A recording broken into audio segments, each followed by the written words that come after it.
Une guerre peut naître d'un coup de canon, mais parfois, elle naît d'une phrase. En 1870, la France et la Prusse ne basculent pas dans la guerre à cause d'une invasion, ni même à cause d'une insulte directe. Elles basculent à cause d'un télégramme. Un message court, un message apparemment banal, mais un message réécrit. Et derrière ce message réécrit, un homme, Otto von Bismarck. Un homme qui comprend avant tous les autres que le pouvoir moderne ne se joue plus seulement sur les champs de bataille, mais que gouverner, désormais, c'est influencer la perception. Chez Bismarck, la manipulation passe par le contrôle du récit. Faire en sorte que chacun voit la même réalité, mais à travers le prisme qu'il a lui-même choisi. En 1866, la Prusse affronte l'Autriche. La bataille décisive a lieu à Sadowa. La guerre ne dure que 7 semaines. La victoire prussienne est rapide, écrasante, totale. Et les conséquences sont immédiates. L'Autriche est exclue définitivement des affaires allemandes. La Prusse devient la puissance allemande dominante, non seulement sur le plan militaire, mais comme centre de gravité politique du monde germanique. Mais cette victoire soulève encore un gros problème pour la Prusse.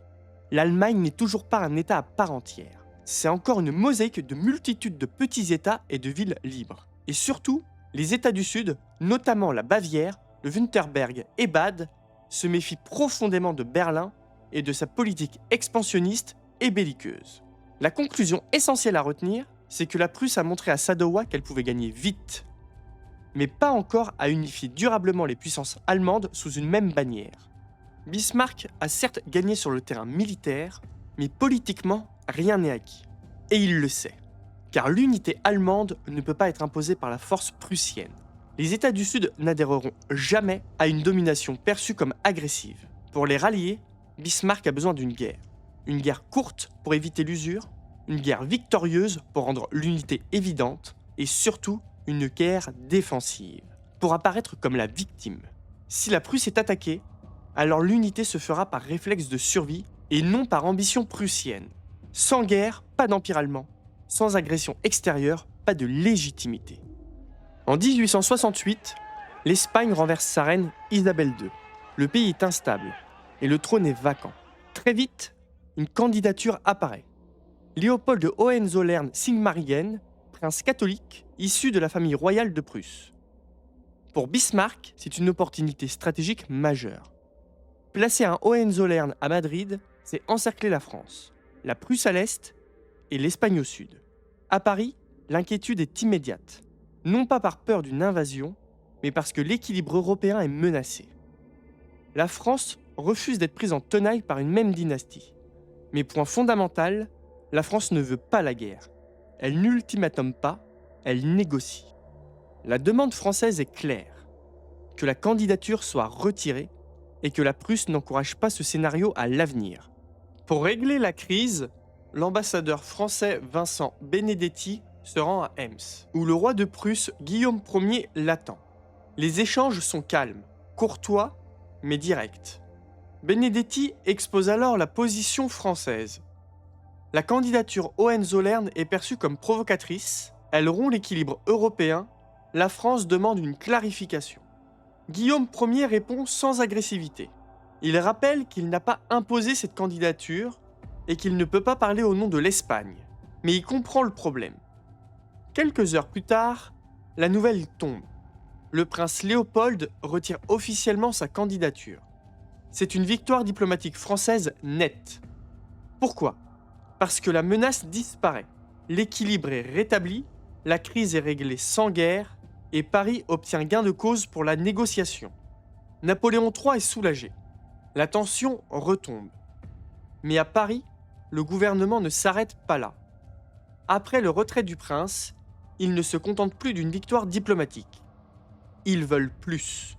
L'ambassadeur français revient voir le roi de Prusse et il lui demande une garantie supplémentaire. Un engagement personnel, définitif, que jamais, à l'avenir, un Hohenzollern ne pourra briguer le trône d'Espagne.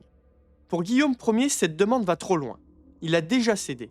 Il estime n'avoir aucune raison de lier l'avenir de sa dynastie à une exigence étrangère. Il refuse, calmement, sans humiliation et sans rupture. Guillaume Ier envoie alors un télégramme à Bismarck pour résumer l'échange. Et c'est précisément ce refus mesuré que Bismarck va transformer en affront public. Voici un extrait du télégramme original. Sa Majesté a reçu le comte Benedetti et lui a fait savoir qu'elle n'avait rien à ajouter concernant la renonciation du prince. Sa Majesté a toutefois laissé entendre que d'éventuelles communications futures ne sont pas exclues. Le ton est modéré, diplomatique, la crise est close. Bismarck lit le message et il comprend immédiatement, tel quel, ce texte ne provoque rien. Il va réécrire le télégramme, il ne change pas les faits, il change le langage. Voici maintenant la version publiée par Bismarck. Le roi a refusé de recevoir de nouveau l'ambassadeur de France et lui a fait savoir qu'il n'avait plus rien à lui communiquer. Les faits sont identiques, mais toute la diplomatie a disparu. Il ne reste qu'un refus sec, une humiliation implicite. Bismarck dira plus tard, tel quel, ce texte produira sur le taureau gaulois l'effet d'un tissu rouge. La dépêche est publiée immédiatement. À Paris, c'est l'explosion. La presse parle d'affront. L'opinion publique se sent humiliée. Le gouvernement est piégé. Ne pas répondre, c'est accepter l'insulte. Répondre, c'est entrer dans le piège. Adolphe Thiers tente alors de raisonner.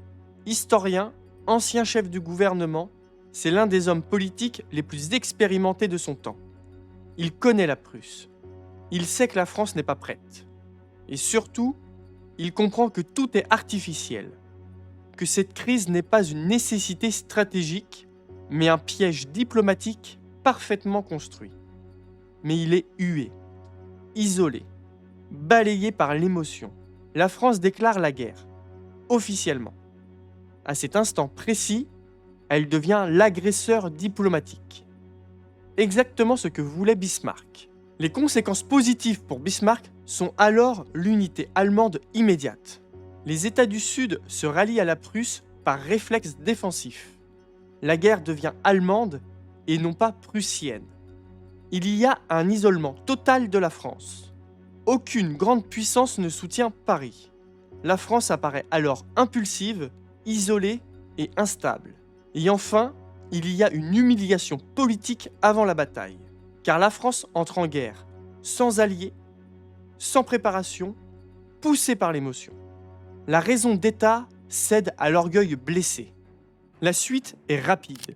Désorganisation française, défaites successives, Sedan, capture de Napoléon III, chute du Second Empire et proclamation de la Troisième République par Gambetta.